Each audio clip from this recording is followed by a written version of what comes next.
ஜெயம் பாண்டியன், அனைத்து ஆம்னி பேருந்து உரிமையாளர்கள் மற்றும் நடத்துனர் நலச்சங்க நிறுவன தலைவர் ஜெயம் பாண்டியன்.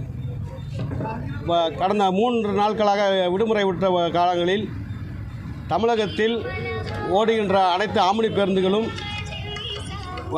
முறையாக மாநில வரி, இந்திய வரி 2 வரிகளும் செலுத்தி இயக்கிக் கொண்டிருக்கிறார்கள். இது போக்குவரத்து அதிகாரிகள் வேண்டுமென்றே ஒவ்வொரு டோல்கேட்டிலும் நின்று வழிப்பறி கொள்ளைகள் போல பணம் வசூலிப்பதற்காக வந்து பார்த்திங்கன்னா வண்டியை நிறுத்துகிறாங்க. ஆனால் இப்போ இன்றைக்கி வந்து ரிட்டன் இன்றைக்கி அவசரமாக ஏன் பிரஸ் மீட் கொடுக்குறோம்னா, இப்போ இன்றைக்கி வந்து எல்லோரும் ரிட்டன் வந்து அவங்களுடைய வேலைகளுக்கு அலுவலகங்களுக்கு கரெக்ட் டயத்துக்கு போகிறதுக்காண்டி வந்து இன்றைக்கி வந்து எங்களுக்கு டிக்கெட் புக் பண்ணியிருக்காங்க மக்கள். இந்த பார்த்திங்கன்னா இன்றைக்கி பூரா வரிசையாக எல்லா டோல்கேட்லேயும் நிற்பாங்க. நின்னாங்கன்னா ஒவ்வொரு டோல்கேட்லேயும் 1 மணி நேரம் 1.5 மணி நேரம் காலதாமதம் படுத்தி வண்டியை ஏற்கனவே டோல்கேட்டில் வந்து லீவின் காரணமாக அதிக போக்குவரத்து நெரிசல் இருக்கும். கூட இவங்களும் வந்து பூரா எல்லா டோல்கேட்லேயும் செக் பண்ணுறங்கிற பேரில் 2 மணி நேரம் காலதாமதம் பண்ணி வேண்டுமெனே அலக்களித்து வண்டியை அனுப்புகிறார்கள். இதனால் வந்து பயணிகளுக்கும் எங்களுடைய ஓட்டுநர்களுக்கும் மிகப்பெரிய சண்டைகள் நடக்குது. அதிகாரிகளும் வந்து டிரைவர்கள் வந்து இந்த மாதிரி பாசஞ்சர் ரொம்ப சண்டை போடுறாங்கன்னு சொன்னால் எரிஞ்சு விழுந்து ஓட்டுநர்களை வந்து தகாத வார்த்தைகளை வந்து பேசுகிறாங்க. இதனால் வந்து நிறைய மன உளைச்சலுக்கு டிரைவர்கள் ஆளாகிறாங்க. பஸ் ஓனர்ஸ் நைட்டு தூங்க முடியல. 1 மணி 2 மணிக்கு ஃபோன் கொடுத்தாலும் ஓனர்கள்ட்ட ஃபோன் வாங்கி அதிகாரிகள் என்ன ஏதுன்னு அதை என்ன பிரச்சனை ஏன் நிப்பாட்டிருக்கேன்னு கேட்டால் அதுக்கு கூட ஃபோனை வாங்குறதில்ல, பதில் சொல்கிறதில்ல. இப்போ அதிகாரிகள் நல்ல அதிகாரி டிசி டிரான்ஸ்போர்ட் கமிஷனர் இருந்தால் அவங்க மாற்றிட்டாங்க. புதுசு கமிஷனர் வரும்போதெல்லாம் ஏதாவது ஒரு எதுவுமே தெரியாமல், நடைமுறைகள் தெரியாமல் திடீர்னு செக்கிங்னு ஒரு ஆர்டரை போட்டு விட்றாங்க. கேட்டால் வந்து எங்களுக்கு வந்து ஃபுல்லாக ஆர்டர் போட்டிருக்காங்க, எஸ்டிஏலேருந்து வந்திருக்கு, நாங்கள் என்ன செய்வோம் அப்படின்றாங்க. ஆனால் வந்து என்ன வந்திருக்கு, எதுக்கு வந்திருக்கு, இதோடைய இது என்னென்னு கீழே இருக்க அதிகாரிகள் கரெக்டாக சொல்லணும். ஆனால் அவங்க தவறாக வழி நடத்துறன்னு பேரில் வந்து பஸ் ஓனர்களுக்கும் பிரச்சனை, பப்ளிக்கும் ரொம்ப பப்ளிக்கும் பிரச்சனை இருக்குது. இதுக்கு வந்து போக்குவரத்து அமைச்சரும் முதலமைச்சரும் முற்றுப்புள்ளி வைக்கணும். ஏன்னா நாங்கள் டாக்ஸ் கட்டியிருக்கோம். எந்தெந்த இப்போ தமிழ்நாட்டில் டாக்ஸ் கட்டிட்டு 1 இண்டியா டாக்ஸ் கட்டினா நான் கர்நாடகா போகிறேன், ஆந்திரா போகிறேன், விஜயவாடா போகிறேன், என்ன போகலாம், எந்த தடையும் இல்லை. எந்த மாநிலத்திலும் இது போன்ற செக்கிங் பண்ணுற மாதிரி அவர் பண்ணி வண்டிகள் இடைஞ்சல் பண்ணுறதோ, வரி வந்து ராபரி பண்ணி வரி வசூலிக்கிறதோ எந்த மாநிலத்திலும் கிடையாது. கேரளாவில் கிடையாது, கர்நாடகாவில் கிடையாது. எந்த மாநிலத்திலும் நம்ம வண்டி நிம்மதியாக போய்ட்டு வரோம். ஆனால் அந்த மாநில வண்டிகள் இங்கே வரும்போது இங்கே இருக்க அதிகாரிகள் வேண்டுமென்றே வந்து அந்த வண்டிகளும் நம்மளும் வச்சுருக்கோம். இப்போ கர்நாடகா ரிஜிஸ்ட்ரேஷனில் நம்ம வண்டி வச்சுருப்போம். ஏன்னா கர்நாடகா ரிஜிஸ்ட்ரேஷனில் சில நேரம் வந்து காவேரி பிரச்சனை அந்த மாதிரி வரணுங்கிற நேரத்தில் நம்ம வண்டிகள் வந்து கடந்த காலங்களில் கேபின்லாம் தீயரிக்கப்பட்டிருக்கு. அதனால் வந்து அதர் மாநிலத்தில் 4 வண்டி வச்சுருப்போம், சொந்த மாநிலத்தில் 20-25 வண்டி வச்சுருப்போம். இப்படி தான் வண்டி வந்து முறைப்படி ஆம்னி பேருந்து நடத்திக்கிட்டு இருக்கோம். அப்படி இருக்க வண்டிகளுக்கு வந்து எல்லாம் டாக்ஸ் வரி, இப்போல்லாம் வேகனில் பார்த்தா வண்டி தட்டுனா தெரியும் அந்த வண்டிகளுக்கு வரி இருக்கா, எல்லாம் இருக்குது. எல்லாமே தெரிஞ்சே வேணுமுன்னே நிறுத்தி சும்மா அப்பப்போ கூட்ட நாட்களில் வண்டிகளில் வந்து எப்படி வந்து கட்டண கொள்ளைன்னு சொல்கிறாங்களோ அதே மாதிரி இவங்க வந்து அதிகாரிகள் வந்து வழிபறி கொள்ளை எல்லா பஸ் ஓனர்கிட்டையும் 25,000 ஃபைனு, 1 லட்ச ரூபா ஃபைனு, 2 லட்ச ரூபா ஃபைனு நினச்சதுக்கு 2 டாக்ஸ் கட்டியிருக்கு. தமிழ்நாடு டாக்ஸ் கட்டியிருக்காங்க இருக்குது. அதுபோக கோர்ட் ஆர்டரும் இருக்குது. வண்டியை வழியில் மறைக்கக்கூடாது, நிறுத்தக்கூடாது. இந்த வண்டியெல்லாம் அதையும் மீறி கோர்ட் ஆர்டரை மதிக்கிறதில்ல அதிகாரிகள். கோர்ட் ஆர்டர் மதிக்காமல் வண்டியை நிறுத்தி பல பிரச்சனை பண்ணிக்கிட்டு இருக்காங்க. இதனால் வந்து மன உளைச்சல் ஆளாகிருக்கும். இன்றைக்கி வந்து இந்த காலகட்டத்தில் எல்லோரும் வந்து அதிகமான ஐடி தொழிலாளர்கள் மற்றும் இங்கேருந்து ரிட்டர்ன் 3 நாள் லீவு கழித்து போகிறாங்க. அவங்களுக்கு எந்த வித இடைஞ்சல் பண்ணாமல் அதிகாரிகள் ஒத்துழைக்க வேண்டும்னு இந்த வாயில் கேட்டுக்கிறோம். வண்டியை நீங்கள் செக் பண்ணுங்கள். மறுநாள் இப்போ கூட்டம் இல்லாத நாட்களில் ஃப்ரீயாக இருக்கனால ஆம்னி பஸ் ஸ்டாண்டில் கூட வந்து செக் பண்ணுறாங்க. அதெல்லாம் நாங்கள் எந்த அப்ஜெக்ஷன் பண்ணுறதில்ல. வரி இருக்கான்னு செக் பண்ணுங்கள், என்ன வேணால் பண்ணிக்கிங்க. ஆனால் ஒவ்வொரு கூட்ட நாட்கள், விழாக்கள் நாட்கள், பொங்கல், தீபாவளி இந்த நாட்களில் வந்து வண்டி நிறுத்தி செக் பண்ணுறது. இன்னொன்று வந்து ஃபேர் கூட போட்டிருக்கேன்னு ஒரு பொய்யான இதை சொல்கிறாங்க. ஃபேர் வந்து நிர்ணயம் பண்ணி கொடுங்க. எந்த ஆர்டிஓ, எந்த டிசி எங்களுக்கு வந்து எந்த ரேட்டு நிர்ணயம் பண்ணி கொடுக்குறீங்களோ அந்த ரேட்டுக்கு நாங்கள் ஓட்டுறதுக்கு ரெடியாக தான் இருக்கோம். எதுவுமே நீங்கள் ரேட்டை ஃபிக்ஸ் பண்ணி கொடுக்குறதே கிடையாது. ஆனால் கூட ரேட்டு போடுறீங்கன்னு எப்படி சொல்கிறீங்கன்னு புரியல. ஆம்னி பேருந்துக்கு எவ்வளோ ரேட்டு போடணும், எந்த ஊருக்கு எவ்வளோ போடணும் அப்படிங்கிறத வந்து தெளிவாக அரசாங்கமாகவும் சரி, இல்லை டிரான்ஸ்போர்ட் போக்குவரத்து துறையாகவும் சரி 2 பேர் நிர்ணயம் பண்ணால் அதுக்கு வந்து அதே அளவுக்கு நாங்கள் ஓட்டுறதுக்கு தயாராக இருக்கோம். ஆனால் எந்த குற்றச்சாட்டையும் எங்களை அழைச்சி பேசி நல்ல ஒரு முடிவெடுக்கிறதுக்கு போக்குவரத்து அமைச்சர் ரொம்ப ஸ்மூத்தாக தான் பேசுவார். ஆனால் அதிகாரிகளும் இப்படி தான் பண்ணிக்கிட்டு இருக்காங்க. அதிகாரிகள் வந்து இந்த மாதிரி இதை கட்டண கொள்ளைன்னு சொல்லிட்டு சொல்கிற பேரில் நீங்கள் வந்து எங்களை ஆம்னி பஸ் முதலாளிகளை வந்து டாக்ஸிங்கிற பேரில், ஃபைனுங்கிற பேரில் கொள்ளையடிப்பது நிறுத்தணும். நீங்கள் வந்து இப்போ ஆர்டிஆர்ஸுக்கு போனால் எஃப்சிக்கு வந்து எஃப்சிக்கு நாங்கள் ஃபீஸ் கட்டுறோம். ஆனால் நீங்கள் எஃப்சிக்கு ஃபீஸ் கட்டுறதா விடுறீங்களா?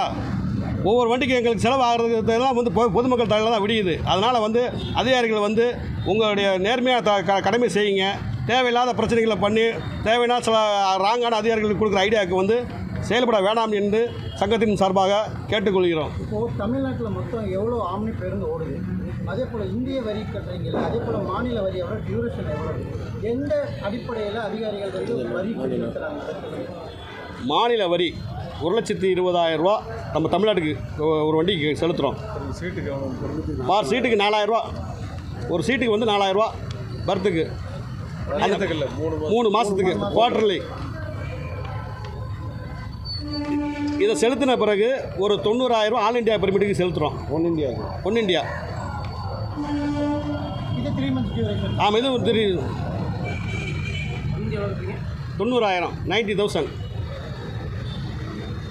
இதை ரெண்டையும் கட்டிட்டோம்னா நம்ம தமிழ்நாட்டிலேருந்து நம்ம கர்நாடகா போகலாம், பாம்பே போகலாம், எங்கே வேணாலும் போய்க்கலாம். இந்தியா லெவலில் இருக்கவங்களை எங்கே வேணாலும் நம்ம போய்க்கலாம். அதுதான் இதோடைய பெர்மிட்டோட ரூல்ஸ். அதே மாதிரி கர்நாடகாக்காரங்க அவங்க மாநிலத்துக்கு 1.5-2 லட்ச ரூபா கட்டிட்டு அவங்க வந்து ஒரு 90,000 ரூபா கட்டினாங்கன்னா அவங்க நம்ம தமிழ்நாட்டுக்குள்ளே வரலாம். தமிழ்நாட்டை தாண்டி கேரளாவுக்கு போகலாம், எங்கே வேணாலும் போகலாம். இது அதுபோக நாங்கள் டோல்கேட்டு ஃபுல்லாக வந்து டோல்கேட்டு வரி வந்து ஆம்னி பஸ்ஸுக்கு ஜாஸ்தியான வரி. ஒவ்வொரு வண்டிக்கு மல்டி ஆக்சல்னால் அதுக்கு தனியாக வரி வசூல் பண்ணுறாங்க. இப்படி சாலை வரிகளில் மட்டுமே ஒரு குவார்ட்டருக்கு எங்களுக்கு வந்து மொத்தம் 5 லட்ச ரூபா 6 லட்ச ரூபா சாலை வரி மட்டுமே 6 லட்ச ரூபா 7 லட்ச ரூபா வருது. இதை செலுத்தி தான் நாங்கள் வண்டி கோடிக்கணக்கில் போட்டு அந்த கோடிக்கணக்கான இன்வெஸ்ட்மெண்ட் பண்ணி நாங்கள் வாகனத்தை செலுத்துறதுக்கு எங்களுக்கு ஒரு மரியாதையே கிடையாது. ஒரு ஃபோனை கூட அதிகாரி வாங்கி பேசுறது கிடையாது. அவங்க இஷ்டத்துக்கு எழுதுறது, கோர்ட்டில் பார்த்துக்க, அங்கே பார்த்துக்க, ரோட்டில் பார்த்துக்க, அவரை பார்த்துக்க, இவரை பார்த்துக்க அப்படின்னு அலக்கழிக்க வேண்டியது. நைட்டில் வந்து ரொம்ப வந்து மன உளைச்சலுக்கு பஸ் ஓனர்களும் ஆளாகிறாங்க. இந்த தமிழ்நாட்டு வண்டி அவங்களே பெர்மிட்டை கொடுத்து மிஸ்ஸாக பெர்மிட்டு அதுக்கு 5,000 ஃபைன் போடுறேன் வாங்கிட்டு போ மாதம் மந்த்லி. ஏதோ கஞ்சா வியாபாரி சார வரைக்கும் மாதம் மந்த்லி கேஸ் போடுற மாதிரி அவங்க கேஸ் போடுறாங்க. நினச்சது அதாவது வரி செலுத்தின வண்டிக்கு 2 வரி 2 மாநில வரி செலுத்தின வண்டிக்கு தமிழ்நாடு வரி செலுத்தின வண்டிக்கு வரி வாங்க மாட்டாங்க. இப்போ கர்நாடகாவில் நாங்கள் வரி செலுத்திட்டு இந்தியா டாக்ஸ் கட்டின வண்டியை வந்து தமிழ்நாட்டில் மட்டும் தமிழ்நாட்டில் இன்னொரு வரி சூப்பர் டாக்ஸ் அப்படி இன்னொரு வரி கட்டுங்க அப்படின்னு சொல்லி 3வது வரி கேட்குறாங்க. வெளியிலிருந்து வர மாநிலங்களுக்கு அது அந்த 90,000 ரூபா வரியில் தான் வந்து தமிழ்நாட்டுக்கு உண்டான தொகையை கோடிக்கணக்கில் வந்து சென்ட்ரல் கவர்மெண்ட்லேருந்து அனுப்புகிறாங்க. இப்போ நாங்கள் 90,000 கட்டுறோம்னா எல்லா இந்தியா பூரா ஓடுற வண்டி இங்கே மட்டும் இல்லை, தமிழ்நாட்டில் மட்டும் இல்லை, இந்தியா பூரா ஓடுற வண்டியிலுடைய டாக்ஸ் காசில் வந்து ஒரு பங்கு எல்லா மாநிலத்துக்கும் பிரித்து கொடுக்குறாங்க. அந்த டாக்ஸை 90,000 வசூல் பண்ணுறாங்க இந்தியா கவர்மெண்ட்டு. அந்த இந்தியா கவர்மெண்ட்டுக்கு வசூல் பண்ண 90,000 வந்து எல்லா மாநிலத்துக்கும். இப்போ எல்லா மாநிலத்துக்கும் பிரச்சனையே கிடையாது. ஒரு மாநிலத்துலேயும் வந்து இந்த மாதிரி டாக்ஸ் கட்டு எந்த பிரச்சனையும் கிடையாது. பக்கத்தில் இருக்க கர்நாடகா, கேரளா, ஆந்திரா எந்த மாநிலத்தையும் தமிழ்நாட்டில் மட்டும்தான் இந்த போக்குவரத்து அதிகாரிகள் ஒத்துக்கிற மாட்டேன், இந்த டாக்ஸ் செல்லாது. ஆனால் இந்த டாக்ஸ் செல்லாதுன்னு சொல்கிறவங்க அந்த டாக்ஸ் சென்ட்ரல் கவர்மெண்ட் கொடுக்குற காசை வாங்கக்கூடாது. இது வரைக்கும் வந்து ஒரு மாதத்துக்கே வந்து அதுக்கு வந்து கிட்டத்தட்ட ஒரு 25 கோடி 50 கோடி வரைக்கும் வசூலாகுதுன்னு சொல்லி சொல்கிறாங்க. அந்த காசு வருது, அங்கேருந்து வருதுன்றாங்க. அப்படி அந்த டாக்ஸ் காசையே வசூல் பண்ணிவிட்டு எங்ககிட்ட எக்ஸ்ட்ரா காசு வசூல் பண்ணும்போது நாங்கள் ரொம்ப பாதிக்கப்படுறோம். இதெல்லாம் வந்து யார்கிட்ட ரேட்டுக்கு வைக்க வேண்டியிருக்கு, டிக்கெட் ரேட்டில் கூட்ட வேண்டியிருக்கு, பொதுமக்களுக்கு ரேட்டை கூட்ட வேண்டியிருக்கு. இப்போ பொதுமக்களுக்கு வந்து எங்களுடைய மேலே தப்பான அபிப்பிராயம் வருது. சூப்பர் டாக்ஸுங்கிறாங்க, அதுக்கு வந்து பார்த்தீங்கன்னா முறையான ரசீது தராங்களா? அது எவ்வளோ வாங்க? இப்போ இந்த ஒன் இண்டியா டாக்ஸுக்கு வேகன்லேயே காட்டாது. டாக்ஸ் வந்து செலுத்துறதுக்கு 90 ரூபா கட்டியிருந்தோம்னா முதல் வந்து காட்டு தமிழ்நாடு வரி நுழைவு வரி அப்படின்னு சொல்லி ஒரு வாரத்துக்கு மாதத்துக்கு குவார்ட்டருக்கு எப்படி கட்டுற மாதிரி ஆப்ஷன்ஸ் இருந்துச்சு. அதெல்லாம் இப்போ இல்லை. அந்த ஆப்ஷன்ஸே இல்லாத போதும் அதிகாரி என்ன சொல்கிறாங்க, நீங்கள் வந்து இதில் போய் கட்டிட்டு வாங்க, செக் போஸ்ட்டில் போய் நீங்களே பணம் கட்டுங்க, வாலண்டியராக கட்டுங்க, ஓடிபி போட்டு கட்டுங்க, அதை போட்டு கட்டுங்க அப்படின்னு சொல்லி கேட்குறாங்க. அது சென்ட்ரல் கவர்மெண்ட்டை எடுத்து விட்டாங்க வேகனில். அந்த மாதிரி 90,000 கட்டின வண்டிக்கு எந்த மாநிலத்திலையும் வரி வசூலக்கூடாது. எப்படி லாரி நேஷனல் பெர்மிட் இருக்குல்ல, அதே இதுவும் ஒன்று தான். நேஷனல் பெர்மிட் லாரியை வந்து நம்ம எந்த மாநிலத்துக்கு போகிறோம்ல அது மாதிரி தான் இப்போ கொடுத்துருக்க ஒன் இண்டியா பெர்மிட்டு. ஆக்சுவலாக வந்து கான்ட்ராக்ட் கேரேஜ் பெர்மிட் தான் misuse of permit. One India permit எந்த மிஸ்ஸஸ் ஆஃப் விஷயம் கிடையாது. ஏன்னா இது அதில் இண்டிவிஜுவல் ஃபேர் கலெக்ட் பண்ணலாம், எல்லா நாம்ஸும் அடங்கிய ஒரே பெர்மிட் எதுனா இந்த ஒன் இண்டியா பெர்மிட் தான். இந்த ஒன் இண்டியா பெர்மிட் வச்சு ஆம்னி பஸ்ஸை இயக்க முடியும். இதுதான் ப்ரொசீஜரோடது. இதில் மிகப்பெரிய குற்றச்சாட்டு என்னென்னா கார்கோ பில் இல்லாமல் வண்டியில் கொண்டு போகிறாங்க. ஒன்று, விடுமுறை நாட்களில் நீங்களாக ஒரு ரேட்டை போட்டுக்கிறீங்க. 600 டிக்கெட்டு 1500 விற்கிறாங்க அப்படிங்கிற இந்த 3 நாள் வெள்ளி சனி ஞாயிறு மட்டுமே.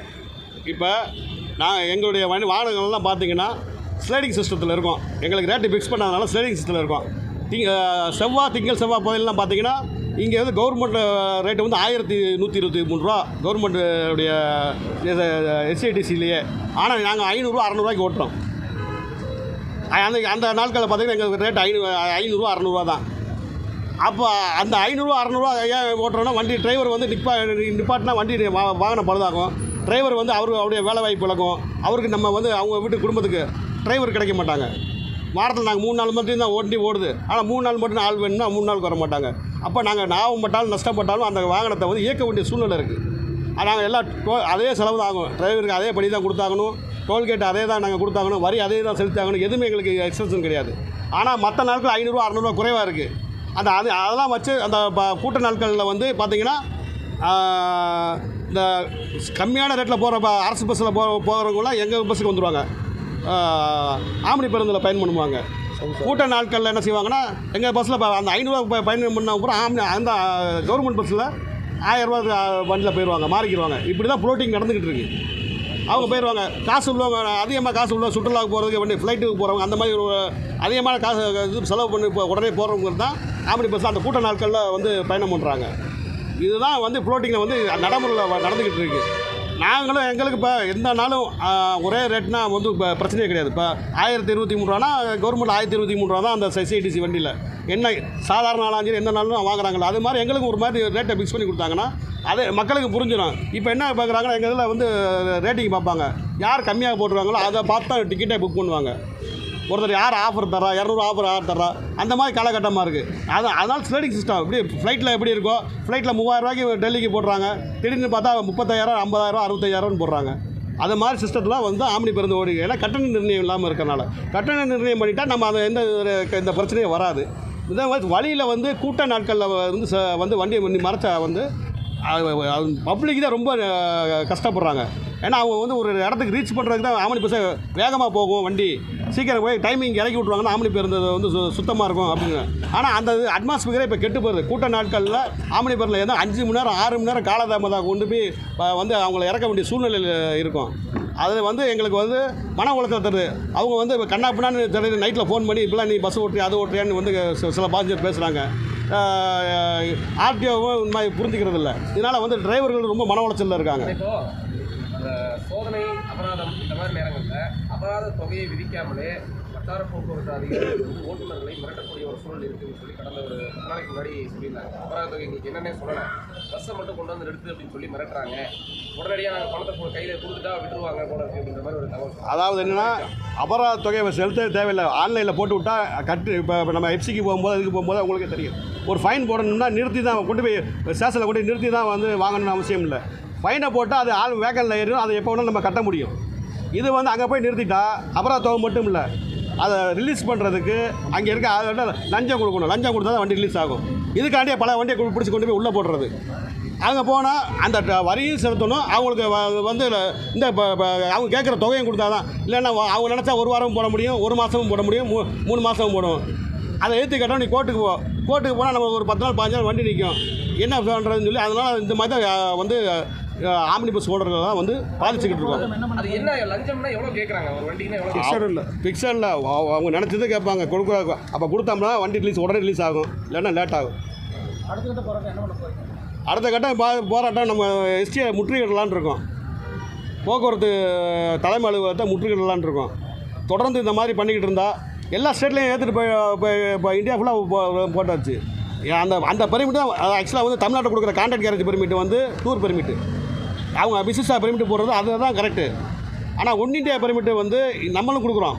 தமிழ்நாட்டில் ஒன் இண்டியா பெர்மிட் கொடுக்குறோம். நம்ம வண்டி பூராமே கர்நாடகாக்குள்ளே போகுது, கேரளாக்குள்ளே போகுது, ஹைதராபாத் போகுது, எல்லாம் போகுது. எங்கேயுமே நம்ம வண்டி எதுவுமே பிடிக்கிறது கிடையாது. அவங்க எதுவுமே கேட்குறது கிடையாது. ஆனால் அவங்க வண்டிகள்லாம் அங்கிட்டு இருக்கவங்க வந்து வண்டிகள் வந்தால் மட்டும் இவங்க வந்து பிடிச்சிக்கிட்டு அதையும் பிடிக்கிற சாக்கில் வந்து இந்த வண்டிகளுக்கும் வந்து 10,000 ரூபா மிஸ்ஸிஸாக பெர்மிட், நீங்களே பெர்மிட் கொடுக்குறீங்க, நீங்களே மிஸ்ஸிஸாக பெர்மிட் 10,000 ஃபைன் போடுறீங்க. அது எந்த விதத்தில் நியாயம்?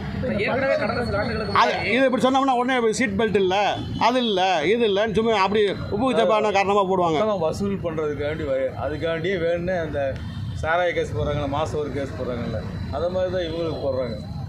ஏதோ ஒரு கேஸ் வண்டி நிறுத்த வேண்டியது ஒரு 5,000 10,000, அது நல்லா எல்லாமே கரெக்டாக இருந்தால் கூட ஒரு ஃபைன்னு ஒன்று அடிச்சு விடணும். அவங்களுக்குன்னு டெய்லி ஒரு மாதத்துக்கு எவ்வளோ வசூல் பண்ணணும்னு ஒரு டார்கெட் அது நிர்ணயம் பண்ணுறதுக்காண்டி நிறுத்திட்டு ஒவ்வொரு வண்டிக்கு நீ இந்த மாதம் கேஸ் வாங்கியிருக்கியா வாங்கலையா ஒரு கேஸ், அந்த மாதிரி தான் போய்கிட்டு இருக்குது. இந்த டேக்ஸ் வந்து ஒரே சிஸ்டமாக போட்டு அப்புறம் வந்து ரேட் ஃபிக்ஸ் பண்ணாங்கன்னா ஓட்டுறதுக்கு எல்லாமே வந்து பேசஞ்சருக்கு தான் லாஸ் ஆகும். இவங்க டேக்ஸ் வந்து ஒரு சீட்டுக்கு வந்து 4,000 போடுறது, சரிங்களா? நம்ம வண்டி வந்து அதர் ஸ்டேட்டுக்கு போகும்போது ஒன் இண்டியா பெர்மிட்னா ஆல் இண்டியா எங்கே வேணாலும் போய்க்கலாம், ஒரே டேக்ஸு. அப்போ ஆல் இண்டியா டேக்ஸ் கட்டிட்டு ஒன் இண்டியா கட்டிட்டு இங்கே தமிழ்நாட்டுக்கு வர டேக்ஸ் கட்ட போகும்போது அப்போ ரேட்டு ஜாஸ்தி தானே வரும். ஒரே டேக்ஸை போடு, எல்லாம் ஆல் இண்டியாவுக்கு எவ்வளவோ ஒரு நிர்ணயம் பண்ணு. அப்போ நிர்ணயம் பண்ணி ஆமை பார்த்தோம்னா வந்து என்ன சுற்றுலா நிறையா இம்ப்ரூவ்மெண்ட் ஆகும். லாட்ஜுகள் பல வருமானம் இருக்குது அரசாங்கத்துக்கு. இப்போ கர்நாடகா வந்து கிட்டத்தட்ட ஒரு 500 வண்டி 600 வண்டி தமிழ்நாட்டுக்குள்ளே வருதுன்னா, ஆமணி பிறந்த வரவங்க பூராமே வந்து பிஸ்னஸ் மேன் அவங்களாம் வர்றாங்க. அந்தந்த மாநிலத்தில் மாவட்டத்தில் வந்து எல்லா லாட்ஜுகள் ஹோட்டல் எல்லாமே வியாபாரம் நடக்குது. அவங்களுக்கு வந்து நிறையா வரிகள் வந்து அதிலே கலெக்ட் ஆகுது.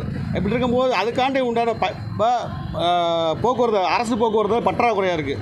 இப்போ பல காலங்களில் நாங்கள் எங்களுடைய ஆமணி பேருந்து தான் வந்து கை கொடுத்து நாங்கள் வந்து இந்த கிரவுடெல்லாம் காலி பண்ணுறதுக்கு, கூட்டத்தை குறைக்கிறதுக்கு எங்களுடைய நைட்டு இரவு பகல் பார்க்காம ஆமணி பஸ் ஓனர்லாம் உழைக்கிறோம். பாருங்கள், இப்போ பாதி பேர் வர முடியல. ஏன்னா நைட்டு 1 மணி ஆகுது 2 மணி ஆகுது, வண்டி போன இடத்துல உரசிடும், அவ்வளோ டார்ச்சரில் இருக்கும். இது போக போக்குவரத்து அதிகாரிகள் வண்டிக்கு பெர்மிட்டாகவும் கொடுத்துட்டு வழியில் நிப்பாட்டி டிரைவர்களையும் வந்து கேவலமாக பேசுகிறது, எங்களை கேவலமாக பேசுகிறது, வண்டி இந்த பெர்மிட் செல்லாதுங்கிறது. அரசு கொடுத்த பெர்மிட் தான் வச்சுருக்கோம், நாங்களாம் சொந்தமாக பெர்மிட் ஒன்று அடிச்சுட்டு வந்து வைக்கல. மத்திய அரசு ஒரு பெர்மிட் ஒரு சிஸ்டம் கொடுக்குது, மாநில அரசு ஒரு சிஸ்டம் கொடுக்குது. ரெண்டையுமே நாங்கள் ஃபாலோ பண்ணுறோம். ஆனால் இப்போ வெளிமாநில பதிவேடு கொண்ட வாகனங்களுக்கு மட்டும்தான் இந்த மாதிரி அபராதம் விதிக்கிறாங்க. எல்லாமே தமிழ்நாடு பெர்மிட்டுக்கும் சேர்த்து தான் அவங்க கொடுக்குற பெர்மிட். அவங்க அதுக்கு 10,000 ரூபா, அதுக்கு டாக்ஸ் ஏறினே இருக்கலாம். 2வது வாட்டி டாக்ஸ் கலெக்ட் பண்ண முடியாது. அதனால் அதுக்கு 10,000 20,000 5,000 10,000 நோக்கம் போல் கவர்மெண்ட்டுக்கு வருமானம் அப்படின்னு சொல்லி இப்போ அதை மட்டும் போட்டு விட்ருவாங்க. இப்போ அந்த வண்டி நிறுத்தக்கூடாதுன்னு சொல்லி கோர்ட்டில் ஆர்டர், இந்த மாதிரி ஆல் இண்டியா பெர்மிட் வண்டியை நிறுத்தக்கூடாது அப்படின்னு. டாக்ஸ் வேணும்னு நாங்கள் டாக்ஸ் கட்ட முடியாது, நாங்களும் டாக்ஸ் இந்த தமிழ்நாடு கட்ட சொன்னாங்க, நான் கட்ட முடியாதுன்னா கோர்ட்டில் வந்து எல்லோரும் அப்டேட்டும் கொடுத்துட்டாங்க. அரசு ஹைகோர்ட்டு என்ன சொல்லுதோ கோர்ட்டு சொன்னால் நாங்கள் கட்டிடுறோம் அப்படின்னு சொல்லி அப்டேட்டும் கொடுத்தாங்க. அந்த வண்டிகளையும் பிடிச்சி கொண்டு போய் இப்போ ஆர்டிஎஸ் நிப்பாட்டுறது, அங்கேயும் ஓட்டக்கூடாது இங்கே ஓட்டக்கூடாது.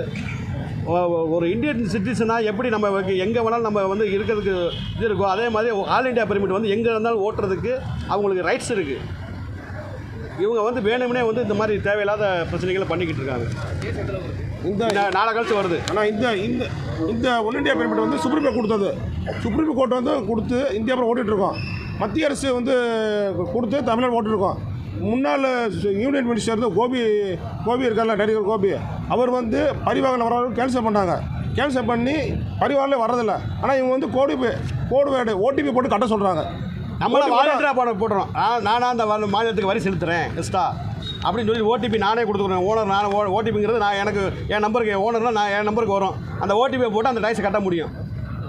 ஆக்சுவலாக வந்து டாக்ஸ் கட்டணும்னா அதே காட்டும். இந்த வண்டிக்கு வரி உள்ளே வந்தால் நீ வரி கட்டணும் அப்படின்னா அதில் போர்ட்டலில் வேகன்லே காட்டும். இப்போ காட்டுறதில்ல. அந்த காட்டாத போது இந்த வண்டி தமிழ்நாட்டில் மட்டும் பிரச்சனை பண்ணுறாங்க.